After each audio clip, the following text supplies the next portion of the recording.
세계 2차 대전이 끝난 후에 미국의 꿈이 있었습니다.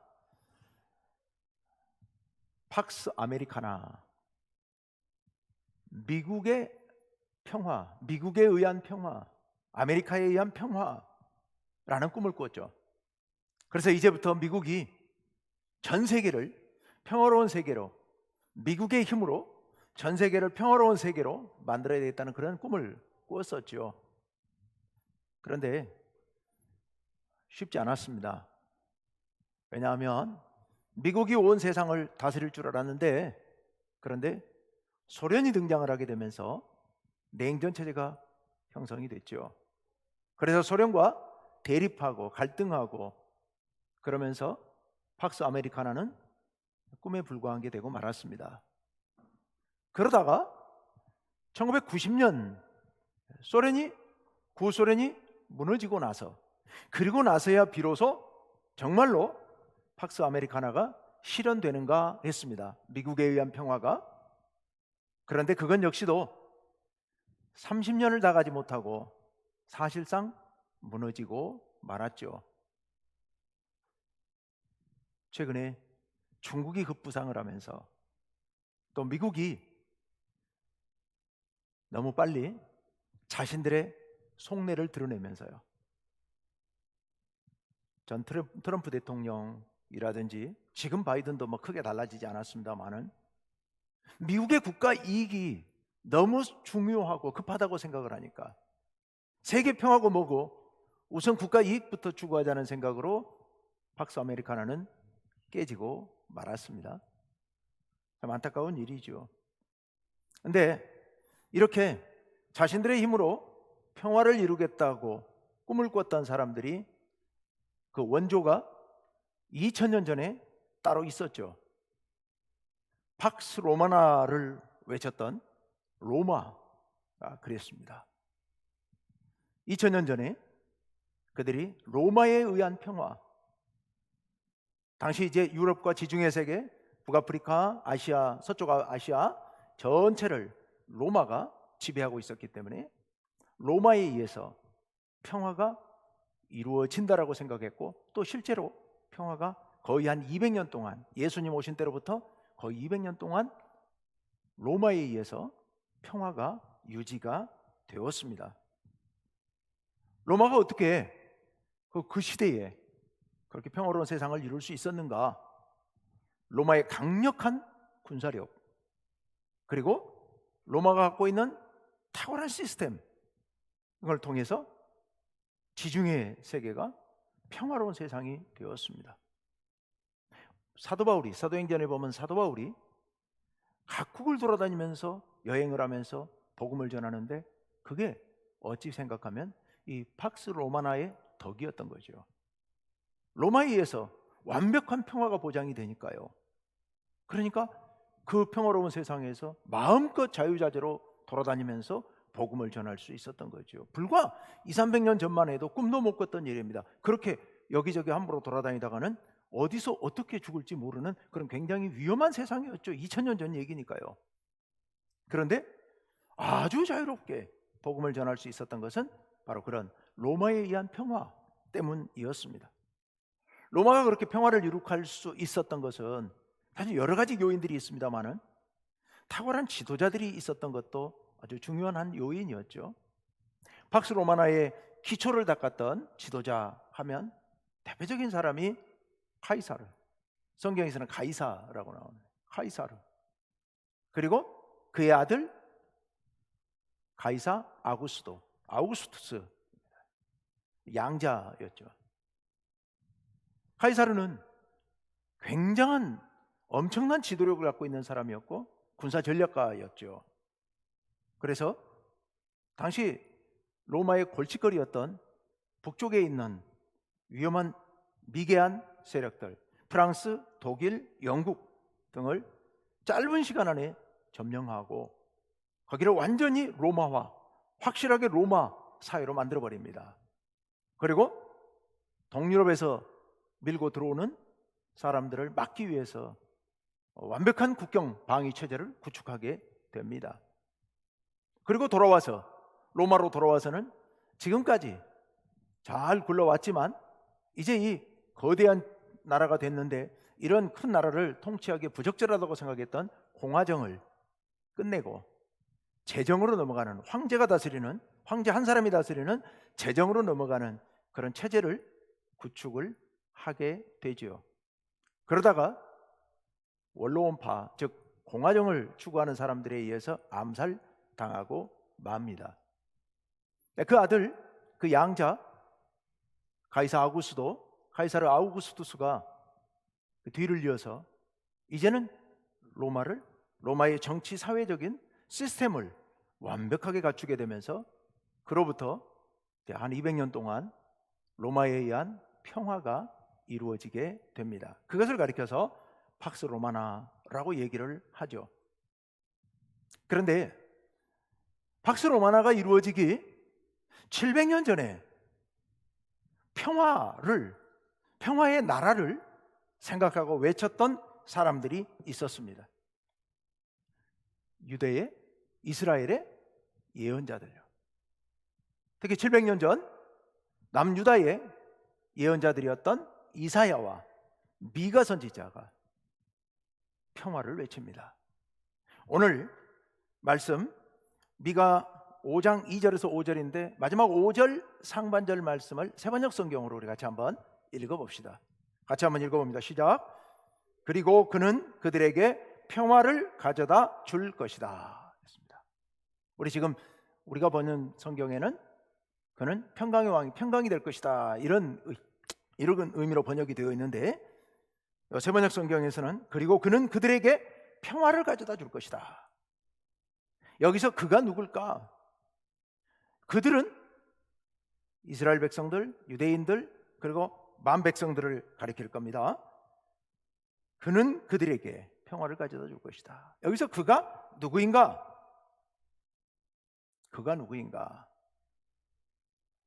이 미가 선지자가 예언했던 내용들을 보면 지금 2절부터 5절까지 아까 우리가 쭉 보았기 때문에 여러분 그 말씀을 기억하고 계실 텐데요. 헤롯 왕 때 아까 어린이 설교에 잠깐 말씀드렸습니다마는 동방의 박사들이, 그러니까 페르시아의 별을 연구하는 학자들이 유대를 찾아오죠.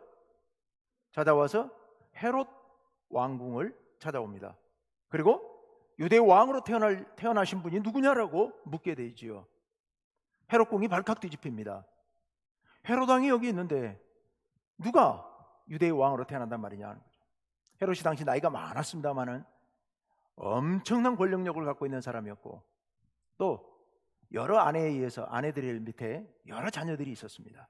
그 자녀들 사이에 권력 암투가 벌어지고 있는 그런 시점이었죠.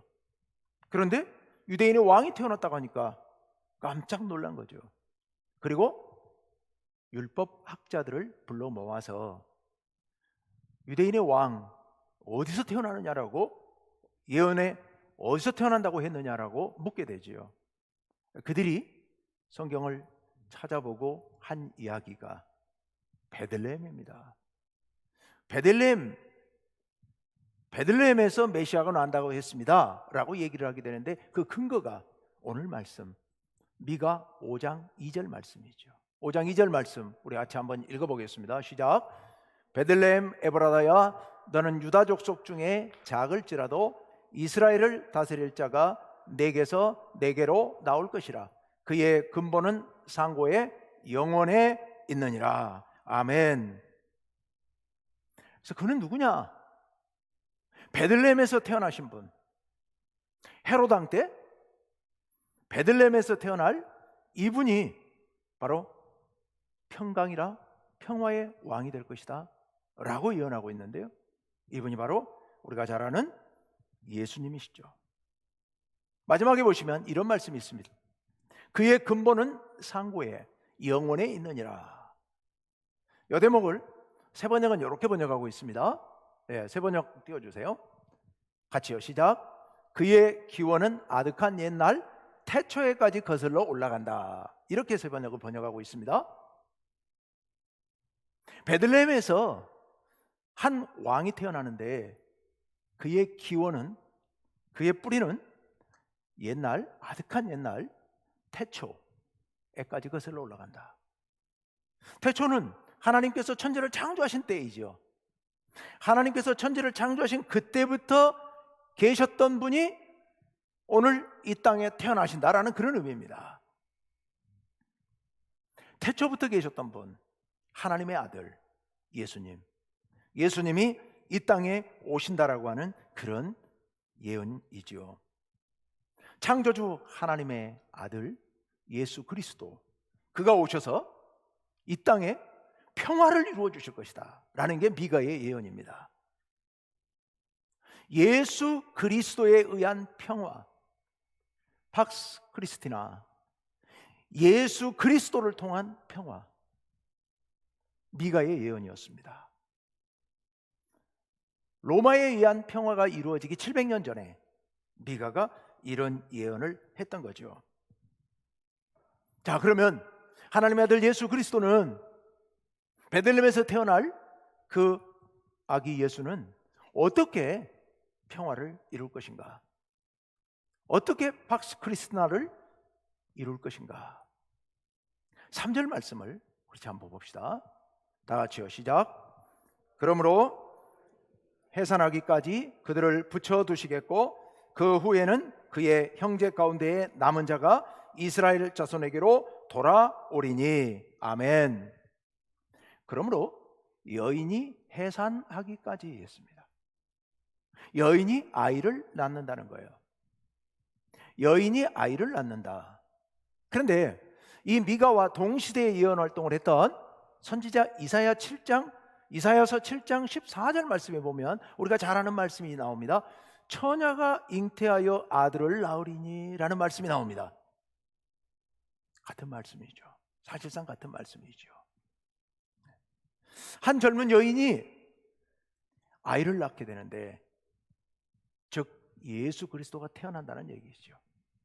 마리아에게서 예수 그리스도가 태어나는데, 그런데 그때까지 그들을 붙여두시겠고 라고 말씀하고 있습니다. 그때까지 그들을 붙여두신다는 것도 무슨 말씀일까? 여기 붙여두신다는 말씀은 붙잡힌 채로 놔두신다는 뜻입니다. 즉 포로 생활 또는 유배 생활 가운데 있는 자들을 그대로 두신다라는 말씀입니다. 예수님께서 오실 때까지 사람들을 포로 생활 가운데, 유배 생활 가운데, 특히 유대인들을 붙여두시겠다라는 그런 예언의 말씀이죠.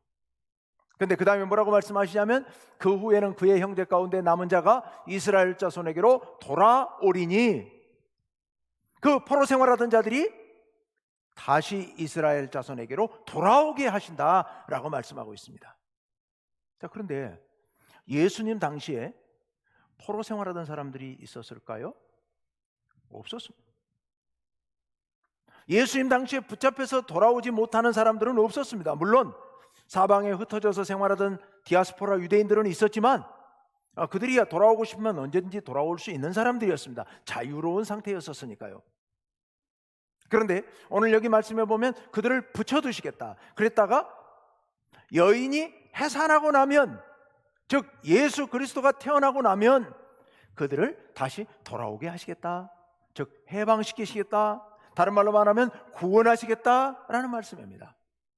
예수님께서 이 땅에 그리스도에 의한 평화를 이루시는 방법은 억눌려 있는 자들을 해방시키시고 구원하신다는 그런 의미이죠. 그런데 억눌려 있는 자들이 없습니다. 붙잡혀 있는 자들이 없습니다. 포로된 자들이 없습니다. 그들을 누구를 어디서 돌아오게 한다는 말씀입니까? 죄악에 포로된 자들입니다. 사망 권세에 포로된 자들입니다. 죄로 인해서, 악으로 인해서 사망에 포로된 자들, 그들을 해방시켜서 돌아오게 하시겠다는 그런 말씀입니다. 예수님께서 이 땅에 죄로 인해서 죽음의 운명 가운데 빠져서 허덕이고 있는 모든 사람들을 구원하고 해방시키시겠다, 해방시키실 것이다 라는 말씀이죠. 그렇게 해서 이 땅의 평화를 이루시겠다는 그런 말씀입니다.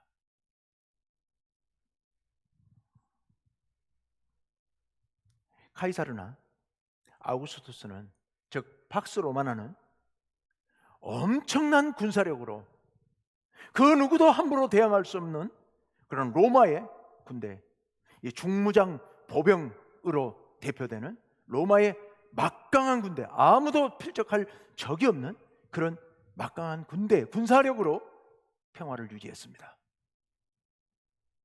그렇다면 예수님은 무엇으로 이 땅에 평화를 이루신다는 말씀일까? 포로된, 죄악에 포로된 모든 백성들을 자유케 해서 해방시켜서 그들을 구원하심으로. 그래서 어떻게 해요? 우리가 잘 알고 있죠. 예수님께서 우리 모두를 죄악으로부터 해방시켜서 구원하시기 위해서 예수님은 어떻게 하셨습니까? 십자가에 달려 죽으셨습니다.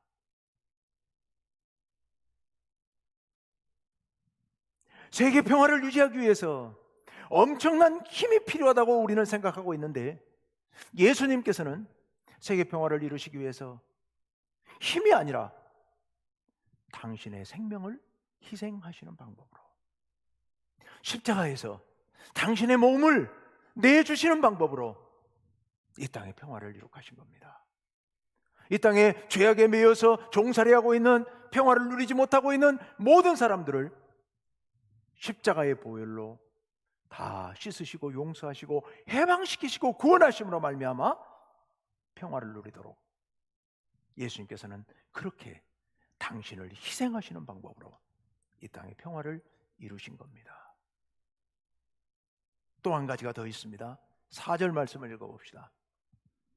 다 같이요. 4절 시작. 그가 여호와의 능력과 그의 하나님 여호와의 이름의 위엄을 의지하고 서서 목축하니 그들이 거주할 것이라. 이제 그가 창대하여 땅끝까지 미치리라. 아멘. 그가 여호와의 능력과 그 하나님의 여호와의 이름의 위엄을 의지하고 서서 뭘 하신다고요? 목축을 하신다는 거예요. 이 목축하신다는 게 무슨 뜻일까요? 양들을 돌보시는 거죠. 우리 예수님은 선한 목자이시죠. 그래서 마치 목자가 어린 양들을, 어리석은 양들을 정성을 다해 돌보듯이 우리들을 돌보시는 분이시죠. 예수님께서 하신 일이 뭡니까? 가장 먼저 떠오르는 일, 성경의 복음서에 예수님께서 하신 사역들 중에 가장 먼저 떠오르는 일들은 병자들을 고치는 일이었죠. 병든 사람 한 사람 한 사람을 찾아가서 그 자비로운 손길로 어루만져서 그들을 고쳐주셨습니다. 귀신 들린 사람에게서 귀신을 쫓아내 주셨고요, 장애로 앞을 못 보는 사람을 만나면 눈을 보게 하셨고, 말을 못하는 사람이 있으면 말을 하게 하셨고요, 소외된 사람들이 있으면 찾아가서 그들의 친구가 되어주셨고, 그들과 함께 음식을 나누어 먹으면서 그들에게 사랑을 베풀어서 그들을 품어주셨습니다. 38년 된 병자가 베데스다 연못가에 앉아있는 모습을 아시고 그곳까지 찾아가셔서 그를 고쳐주셔서 일어나서 자리를 들고 돌아가도록 예수님께서 그렇게 하셨습니다. 마치 목자 잃은, 목자 없는 양들처럼 유리하는 백성들을 예수님께서 돌아보시면서 그들을 따뜻한 사랑으로 돌봐주시고 치료해 주시고 일으켜 세워주시고 위로해 주시고 새 힘을 허락하여 주셨습니다. 이게 예수님께서 하셨던 일이죠. 로마는 평화를 유지하기 위해서 대단히 정교한 시스템을 만들었습니다. 대표적인 게 로마의 법체계죠. 2000년 전이라고는 상상할 수 없을 정도로 로마는 법체계가 대단히 발달한 나라였습니다. 사회 모든 체계를 법으로 잘 규율하도록 법을 만들었고요, 뿐만 아니라 도로망을, 당시 로마 제국 안에 고속도로망을 깔고 수도시설을 했고요, 대규모 목욕탕을 건설하고 경기장을 건설하고요, 우편체제를 정립하고요, 2000년 전이라고는 상상할 수 없을 정도의 아주 정교한 시스템을 만들어서 로마의 평화를 유지시켰습니다. 한두 사람이 할 수 있는 일이 아니고요, 카이사르가 죽고 아우구스투스가 죽어도 그 뒤를 이어 누가 황제가 되어도 나라가 평화 체제를 유지할 수 있는 그런 완벽한 시스템을 갖춰서 로마의 평화를 이루었습니다. 그런데요, 예수님은요, 예수님의 평화는요, 날이면 날마다 발이 부르트시도록 동네를 찾아다니고 돌아다니시면서 한 사람 한 사람을 만나서 그들을 치료하시고 위로해 주시고 일으켜 세워주시고 희망을 주시고 힘을 주시는 이런 방법을 사용하신 거예요. 제자들이 있었지만 제자들이 예수님의 역할을 나눠 맡은 게 아니잖아요.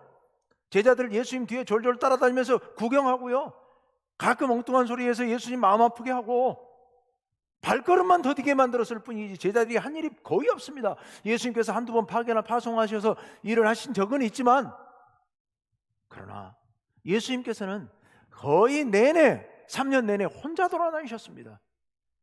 그러니 예수님께서 만날 수 있는 사람 숫자가 몇이나 됐었을까요? 얼마 되지 않은 사람들이었습니다. 예수님께서 돌아다니신 지역이 기껏해야 갈릴리 지역, 유대 지역 조금 일부, 그게 다였습니다. 아니, 그렇게 해가지고 언제 어느 세월에 세상 사람들을 다 만나고 세상의 평화를 이룩할 수가 있단 말입니까? 이게 불가능한 얘기죠. 로마처럼 시스템을 갖춰야 돼요. 제자들을 훈련시키고 그 제자들이 또 제자들을 훈련시키게 만들어서 그 제자들을 체계를 갖춰서 교회 체계를 갖추고, 그래서 온 세상 안에 복음이 퍼져서 이렇게 이루도록 해야 되는데, 예수님은 그런 시스템 전혀 모르셨어요. 그냥 목자가 양을 치듯이 목축을 하셨습니다. 한 목자가 양을 몇 마리나 목축할 수 있었을까요? 기껏해야 몇백 마리 되지 않겠습니까? 예수님 그 방법을 사용하셨습니다. 그런데 여러분, 결과가 어땠을까요? 팍스 로마나는 그 엄청난 군사력과 완벽한 시스템을 갖췄는데도 불구하고 채 200년을 넘기지 못하고 무너지고 말았습니다. 마르쿠스 아우렐리우스라는 황제가 죽은 이후 급격히 대규모 전쟁이 터지면서, 그리고 북방 민족들이 밀고 들어오면서 걷잡을 수 없이 무너져 버립니다. 팍스 로마나는 200년을 다 가지를 못하죠. 그런데요, 팍스 크리스티나는, 예수 그리스도를 통한 평화는 지금까지도, 2000년이 지난 지금까지도 작동하고 있습니다. 여러분, 이 땅에 오늘날 이렇게 평화로운 게 이게 미국이 있어서가 아니고 유엔이 있어서가 아니죠. 그럼 모든 사람들의 마음 가운데 그리스도의 정신이 들어감으로 말미암아 이 땅에 이나마 평화가 유지되고 있는 줄로 믿습니다. 예수님을 본받으려고 하는 많은 사람들이 시스템을 만들고 제도를 만들면서, 또 그러면서 그들의 마음 가운데 예수님을 본받아 평화를 이루고자 하는 그런 열정을 갖고 있는 수많은 사람들에 의해서, 수많은 예수님의 제자들에 의해서 오늘날 이 땅에 이만큼 평화가 유지되고 있는 줄로 믿습니다.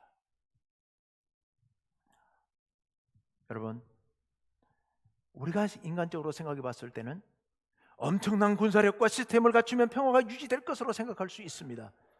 그러나 평화의 왕으로 이 땅에 오신 예수님께서는 당신의 생명을 희생하시는 방법으로, 당신의 목숨을 십자가에서 내주심으로 말미암아 이 땅에 있는 모든 사람들의 마음을 감동시키시고 변화시키시고 죄악에서 구원하셔서 하나님의 백성이 되게 하셨습니다.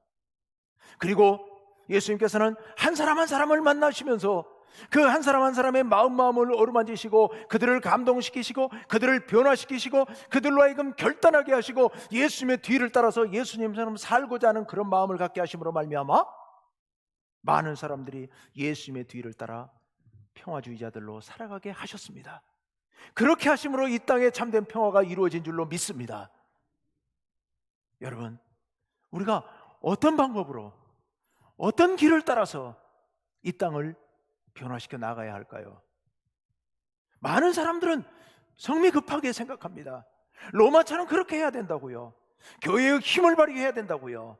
요즘 코로나 상황에서 교회가 이렇고 저렇고 뭐 얘기하고 이러니까, 그러니까 교회들이 이게 힘을 이용해 가지고 정부에 뭐 압력을 넣고 정부에 어떻게 좀 힘을 써 가지고서 어떻게 좀 유리한 조건을 만들어 보려고 하는 그런 생각들을 많이 하는 것 같습니다. 여러분이 구체적으로 잘 듣지는 못하겠습니다만 뒤에서 그런 소리들은 수도 없이 나옵니다. 많이 나오고 있습니다.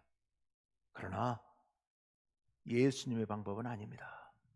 예수님의 방법이 아닙니다. 예수님의 방법은 채찍질하면 맞고, 뺨을 때리면 뺨 맞고, 침 뱉으면 침 뱉음을 당하시면서 생명을 내주시는 방법이었습니다. 아무 죄가 없는데요, 억울한데요, 너무도 억울한 일이지만 예수님은 그 일을 묵묵히 당하셨습니다. 그렇게 십자가에서 생명을 내주시는 희생을 하셨습니다. 예수님을 본받는 우리들, 예수님을 본받는 우리 교회는 끝없이 희생해야 합니다. 끝없이 낮아져야 됩니다. 몸을 내주신, 생명을 내주신 예수님을 본받아 우리를 다 내줄 수 있어야 합니다. 아무것도 남김없이 다 내줄 수 있어야만 합니다. 교회가 그래야만 합니다. 뿐만 아니라 교회가 시스템을 잘 갖춰가지고서 잘 훈련된 사람들을 통해서 이 세상을 그리스도의 나라로 바꿔가는 것, 이거 불가능한 일입니다. 그걸 로마나 하는 일입니다.